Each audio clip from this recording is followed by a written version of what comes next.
Students, welcome back.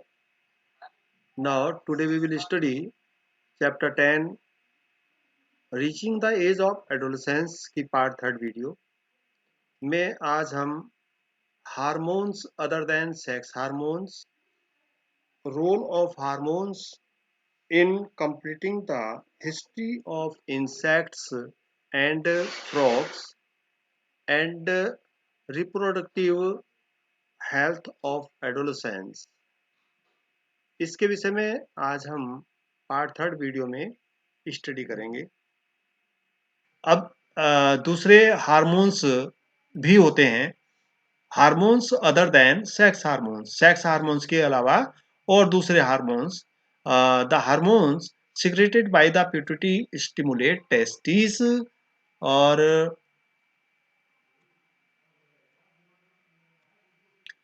ovaries to produce their hormones. You have already learned that the pituitary gland is an endocrine gland. It is attached to the brain. ठीक है। एक pituitary gland जो होती है वो कहाँ से attach होती है? ब्रेन से अटैच्ड होती है। ठीक है। और ये पिट्यूटरी ग्लैंड भी कैसी ग्लैंड होती है? Endocrine gland. एंडोक्राइन ग्लैंड का मतलब होता है अंतःस्रावी ग्रंथि।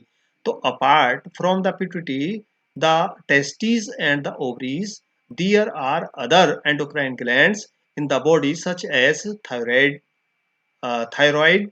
Pancreas and adrenals. ठीक है। अभी उन ग्रंथियों के अलावा एक थायराइड ग्लैंड होती है, पेनक्रियास ग्लैंड होती है, एड्रिनल्स ग्लैंड होती हैं। और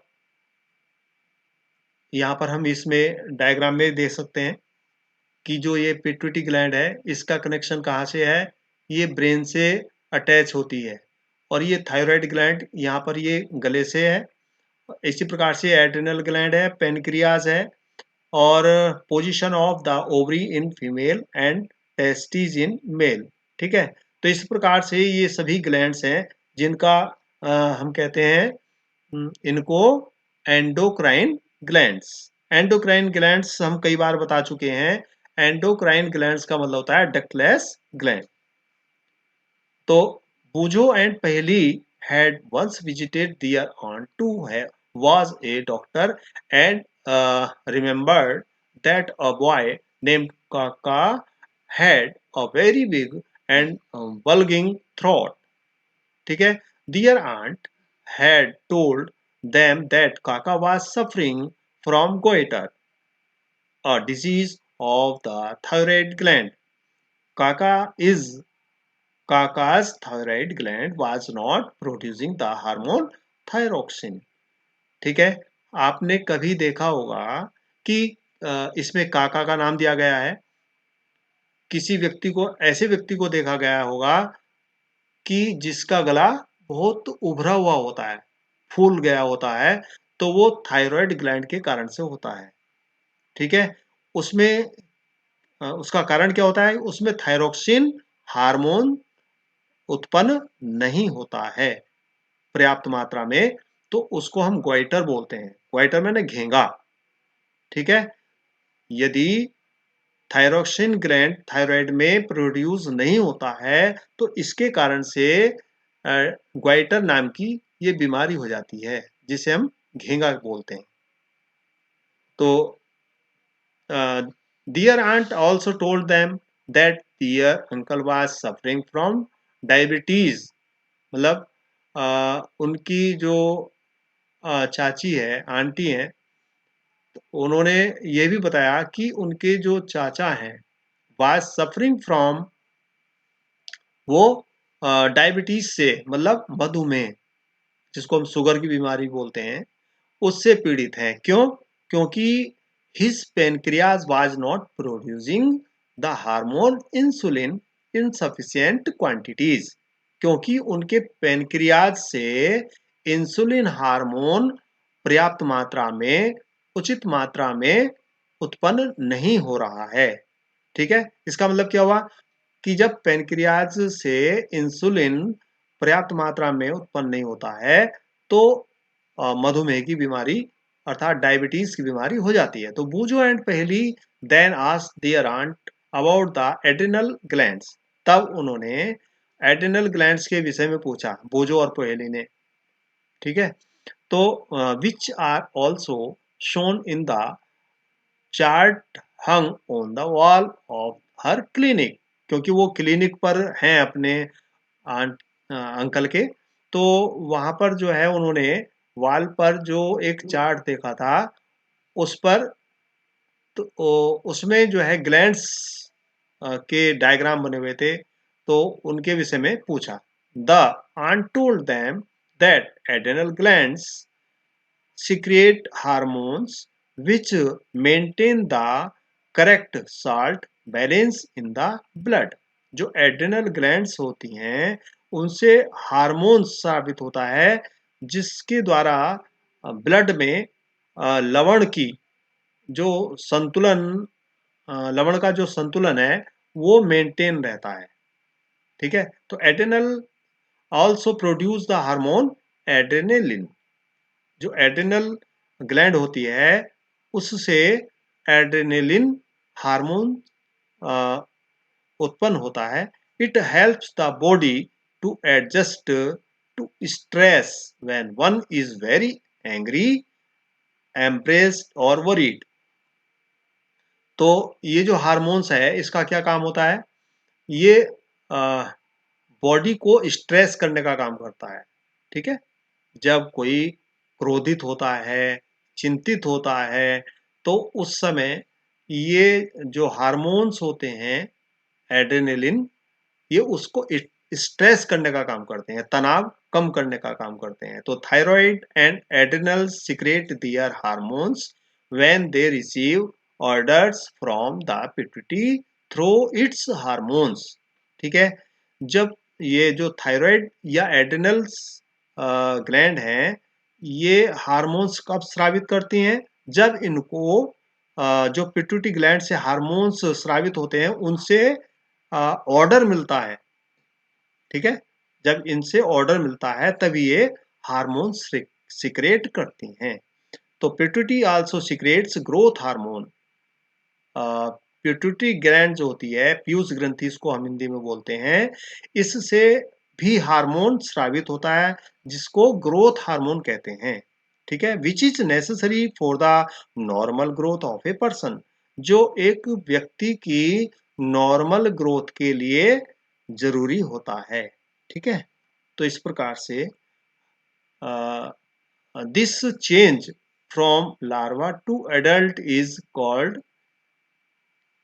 इसके अलावा भी नीचे यहाँ पर पढ़ रहे हैं, are there hormones in other animals also, have they any role to play in reproduction. क्या और दूसरे जंतुओं में भी हार्मोन्स होते हैं जो रिप्रोडक्शन में उनका रोल होता हो? तो role of hormones in completing the life history of insects and frogs. ठीक है, जो कीट होते हैं या फ्रॉग्स होते हैं उनकी जीवन इतिहास को कंप्लीट करने में भी हार्मोन्स का रोल होता है। तो इसके विषय में भी हम पढ़ेंगे यहाँ पर। तो you have already learnt about the life history of the silk moth and the frog. The caterpillar has to pass through various stages to become an adult moth। ठीक है, जैसे जो सिल्क मोथ होता है, रेशम का कीड़ा, तो उसका एग से और एडल्ट मोथ तक बनने में बहुत सारे परिवर्तन होते हैं जिसको हम क्या बोलते हैं, मेटामॉर्फोसिस। इसी प्रकार से जो फ्रॉग होता है, फ्रॉग में भी इसी प्रकार से बहुत सारे परिवर्तन होते हैं एग से और अडल्ट फ्रॉग बनने तक। तो इस प्रकार से इसको हम क्या बोलते हैं, मेटामॉर्फोसिस बोलते हैं, कायांतरण। तो Metamorphosis in insects is controlled by insect hormones. ठीक है, जो ये मेटामॉर्फोसिस की प्रक्रिया होती है, प्रोसेस होती है, तो ये इंसेक्ट हार्मोन्स होता है एक, उसके द्वारा नियंत्रित होता है। इन frog it is controlled by thyroxine. Frog में ये थायरोक्सिन के द्वारा कंट्रोल होता है। The hormone produced by thyroid, जो थायराइड के द्वारा उत्पन्न होता है। तो thyroxine production requires the presence of iodine in water. जो थायरोक्सिन का प्रोडक्शन है वो पानी में क्या, आयोडीन की उपस्थिति आवश्यक होती है। मतलब थायरोक्सिन जो हार्मोन होता है उसके प्रोडक्शन के लिए वाटर में आयोडीन की उपस्थिति होनी जरूरी होती है। तो if the water in which the tadpoles are growing does not contain sufficient iodine, the tadpoles cannot if become people do not adult. Have enough तो iodine in their diet, इसी प्रकार से जिन लोगों की डाइट में पर्याप्त मात्रा में आयोडीन नहीं होती है, पर्याप्त मात्रा में आयोडीन नहीं है, थायरोक्सिन की कमी के कारण जो टैडपोल्स हैं ये ग्वाइटर बीमारी हो जाती है। एडल्ट मतलब वयस्क घेंगा नहीं हो सकते, जिससे इसका मतलब ये हुआ का गला जो है वो मोटा सा हो जाता है। जो एडल्ट हैं वो तभी बनेंगे जब उस पानी में थायरोक्सिन की मात्रा मतलब आयोडीन की मात्रा पर्याप्त मात्रा में होती है। ठीक है, an individual is regarded as an individuals health to keep the body healthy. Every human being at any age it needs to have a balance diet. ठीक है, जो व्यक्ति होते हैं तो उनके शरीर के लिए व्यक्तिगत स्वास्थ्य की आवश्यकता होती है और उसके लिए एक संतुलित भोजन की आवश्यकता होती है। संतुलित भोजन के द्वारा ही स्वस्थ रह सकते हैं। The person must also observe personal hygiene and undertake adequate physical exercise. ठीक है, तो एक व्यक्ति को व्यक्तिगत स्वच्छता का भी ध्यान रखना चाहिए और उसको पर्याप्त मात्रा में फिजिकल शारीरिक करना चाहिए। तो during adolescence however these become even more essential as the body is growing. ठीक है, तो इस ड्यूरिंग एडोलेसेंस किशोरावस्था के दौरान जब कभी ये आवश्यक एसेंशियल होते हैं बहुत अधिक, तो हमारा जो शरीर है द बॉडी इज ग्रोइंग, जब शरीर की वृद्धि हो रही है तो इस चीज की अधिक आवश्यकता होती है। किस चीज की? जैसे बैलेंस डाइट हो या फिजिकल एक्सरसाइज हो, ठीक है, स्वच्छता हो, इन चीजों की आवश्यकता बहुत अधिक होती है। तो nutritional needs of the adolescence, जो पोषक तत्व की आवश्यकता है वो किशोरों को कैसी होती है? तो adolescence is a stage of rapid growth and development. जो किशोरावस्था होती है ये एक ऐसी अवस्था होती है जिसमें बहुत तेजी के साथ वृद्धि होती है, विकास होता है। तो hence the diet for an adolescent has to be carefully planned। इसलिए जो एडोलेसेंट होते हैं, किशोर होते हैं, तो उनके लिए सावधानी पूर्वक उनका प्लान्ड होना चाहिए, योजना होनी चाहिए कि किस प्रकार का इनका भोजन हो, डाइट हो। तो you have already learn what a balanced diet is. Recall that a balanced diet means that the meals include proteins, carbohydrates, fats, and vitamins in a uh, requisite proportions।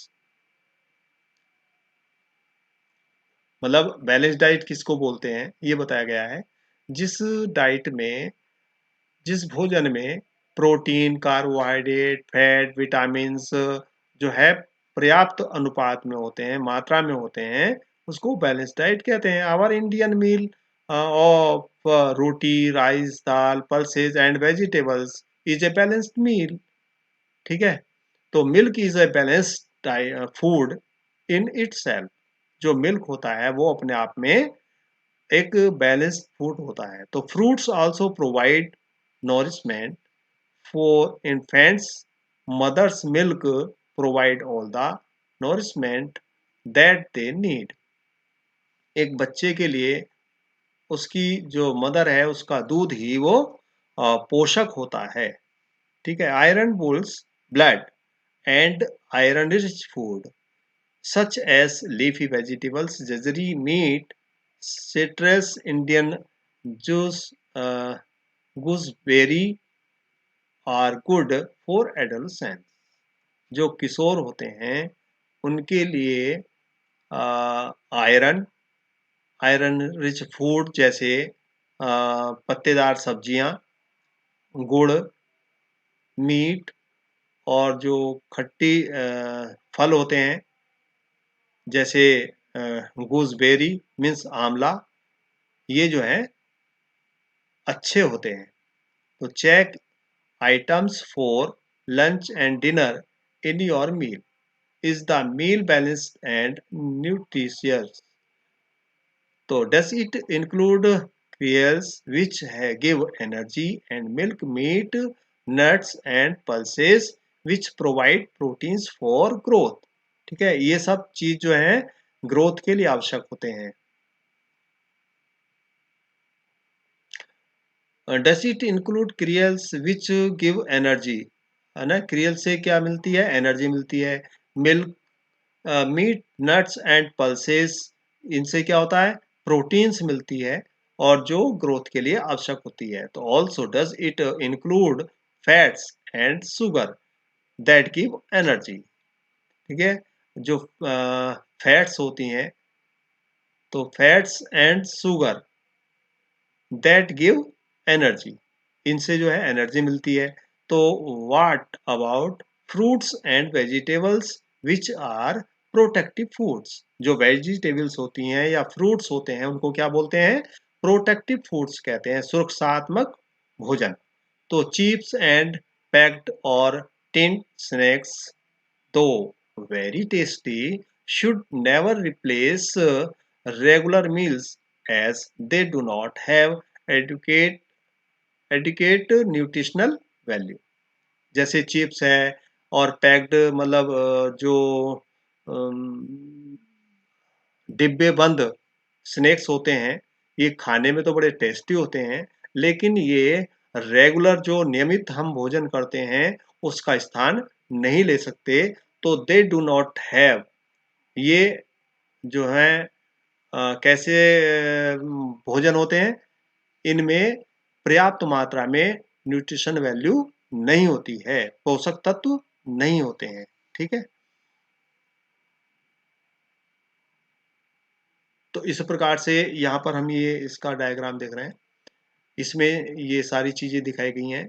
ये एडोलसेंट्स के समय बहुत आवश्यक चीजें हैं, जो प्रोटीन्स, कार्बोहाइड्रेट, फैट्स, विटामिन्स, है ना, और जो फ्रूट्स होते हैं इनसे, इनको क्या बोलते हैं हम? प्रोटेक्टिव फूड बोलते हैं। इनको क्या बोलते हैं? जो ये ग्रेन्स होते हैं इनको बोलते हैं एनर्जी गिविंग फूड। ठीक है, ये भी एनर्जी गिविंग फूड होते हैं। ये प्रोटीनियस फूड होते हैं, इनसे ग्रोथ होती है, इनसे जो है हमारी बॉडी डेवलपमेंट होता है। ठीक है, और वेजिटेबल्स या फ्रूट्स होते हैं, इनको हमने भी बताया कि ये सुरक्षात्मक फूड होते हैं।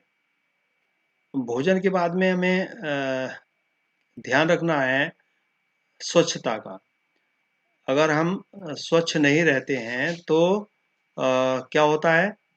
जो बैक्टीरिया होते हैं उनसे इन्फेक्शन का खतरा रहता है। तो girls should take special care of cleanliness during the time of menstruation flow. Girls को और भी अधिक स्वच्छता का ध्यान रखना चाहिए जब मासिक धर्म होता है। तो they should keep track of their menstruation cycle and be prepared for the onset of menstruation. Use sanitary napkins or clean homemade pads, change pads after every 4-5 hours as per the requirement. तो physical exercise, walking and playing in fresh air keeps the body fit and healthy. All young boys and girls should take walk, exercise and play outdoor games. ठीक है, उनको outdoor games और ताजी हवा में घूमना ये बहुत जरूरी होता है। ठीक है, myths, taboos, dos and don'ts. मिथक, वर्जित और क्या करना चाहिए और क्या नहीं करना चाहिए। तो you have learned here and from chapter 9 the scientific facts related to human reproduction. आप यहाँ मतलब यहाँ का मतलब इस चैप्टर से और चैप्टर 9 से जो वैज्ञानिक तथ्य हैं ह्यूमन मानव प्रजनन से संबंधित वो सीख चुके हैं। तो there are many wrong notions which you should now be able. यहाँ यहाँ पर जो है बहुत सारे गलत सूचनाएं हैं, है ना, जो अ, जिनके विषय में you should now be able to discard, जिनको आप अब डिस्कार्ड करने के लिए मतलब उनको नकारने के लिए तैयार हो गए होंगे। तो as inform adolescents, for example, there are myths and taboos regarding bodily change that adolescents experience. Some of these are given below, and you can now argue why these are myths and not facts. जैसे number 1 है, a girl becomes pregnant if she looks at boys during menstruation. एक लड़की जो pregnant होती है यदि वह menstruation के दौरान लड़के की तरफ देखती है तो ये मिथक है। इसी प्रकार से सेकंड है, the mother is responsible for the sex of her child, कि माता जो है अपने बच्चे के लिंग निर्धारण के लिए उत्तरदायी होती है। तो ये भी गलत है। और थर्ड दिया हुआ है, a girl should not be allowed to work in the kitchen during menstruation. एक लड़की को मेंस्ट्रुएशन के दौरान मतलब मासिक धर्म के दौरान उसको किचन में नहीं जाना चाहिए। तो you may come across many other myths and taboos, discard them. अब आप इन मिथक और टैबूज को डिस्कार्ड कर सकते हो, इसको नकार सकते हो। ये साइंटिफिक जो आपने तथ्य सुने। से नो टू ड्रग्स, मतलब हमें ड्रग्स नहीं लेनी चाहिए। तो adolescence is a period of much activity in the body and mind which is a normal part of growing up. ठीक है, जो किशोर होते हैं, किशोरावस्था होती है, ये एक ऐसा समय होता है जिसमें शरीर में और मस्तिष्क में बहुत सारी एक्टिविटी होती हैं और ये एक्टिविटी जो होती हैं एक वृद्धि का ही पार्ट होती हैं। ठीक है, so do not feel confused, इसलिए वो so do not feel confused और इनसिक्योर, इसलिए उनको कंफ्यूज्ड या असुरक्षित नहीं महसूस करना चाहिए। If anybody suggest that you will get relief if you take some drugs, just say no unless prescribed by the doctor. ठीक है, जब तक कोई डॉक्टर ना कहे तब तक ड्रग्स नहीं लेनी चाहिए। तो ड्रग्स आर एडिक्टिव, जो ड्रग्स होती हैं वो एडिक्टिव होती हैं, मतलब जिसको हम कहते हैं कि वो आदी हो जाता है, कोई व्यक्ति हैबिचुअल हो जाता है। मतलब एक बार कोई अगर उस ड्रग्स को ले लेता है तो बार बार वो उसको लेता है ना। एक बार अगर कोई ड्रग्स ले लेता है तो you feel like taking them again and again, तो फिर आप उसको बार बार लेना चाहते हैं, है ना। तो they harm the body in the long run, इससे जो है शरीर में बहुत सारी हानि हो सकती है। दे रियून हेल्थ एंड हैप्पीनेस, उससे क्या होता है, स्वास्थ्य और खुशी दोनों बर्बाद हो जाती हैं। तो you must have heard about AIDS, which is caused by a dangerous virus, HIV। आपने एक बहुत खतरनाक बीमारी का नाम सुना होगा, एड्स, जो एक HIV खतरनाक वायरस होता है, उसके द्वारा होता है। तो this virus can pass on to a normal person from an infected person by sharing the syringe used for injecting drugs। ठीक है, तो जो ये वायरस होता है, ये वायरस एक नॉर्मल व्यक्ति को कब इन्फेक्ट करता है, जब इन्फेक्टेड पर्सन से जो सिरिंज होती है उसको दवाई दी जाती है, और फिर वही सिरिंज एक जो नॉर्मल व्यक्ति है, जो स्वस्थ व्यक्ति है, उसको सिरिंज से उसी सिरिंज से दवाई दी जाए, इंजेक्ट की जाए। या it can also be transmitted to an infant from the infected mother through her milk, या एक जो इन्फेक्टेड मदर होती है, तो उससे वो मिल्क के द्वारा उसका बच्चा भी इफेक्ट हो सकता है, इन्फेक्ट हो सकता है। और the virus can also be transmitted through sexual contact with a person infected with HIV। यदि कोई व्यक्ति HIV वायरस से इन्फेक्ट है, तो वो सेक्सुअल कॉन्टैक्ट्स के कारण से भी ट्रांसमिटेड हो जाते हैं। ठीक है, तो इस प्रकार से हमने इस चैप्टर में ये कुछ जो मिथ्स हैं और टैबूज हैं, और अभी हमने पहले सेकेंडरी सेक्सुअल कैरेक्टर्स के विषय में पढ़ा, और जो एंडोक्राइन ग्लैंड्स हैं उनसे स्रावित होने वाले हार्मोन्स के विषय में सीखा। इसी के साथ ये हमारा चैप्टर फिनिश होता है। Thank you.